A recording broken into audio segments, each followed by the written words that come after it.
तो फ्रेंड्स मेरे पास है वीवो Y53। इसमें प्रॉब्लम क्या है, डिस्प्ले कनेक्टर का। तो डिस्प्ले कनेक्टर का रिमूव करके कैसे बैठाना है वही आप लोगों को मैं दिखाऊंगी। देखिए, पेस्ट लगा के मैंने आयरन के ऊपर बैठा के रख दिया। देखिए निकल गया, बहुत आराम से निकल गया।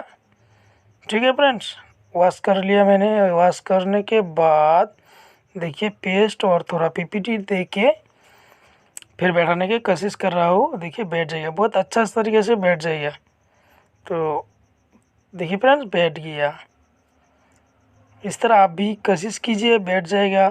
डिस्प्ले कनेक्टर बहुत आसानी से बैठ जाएगा।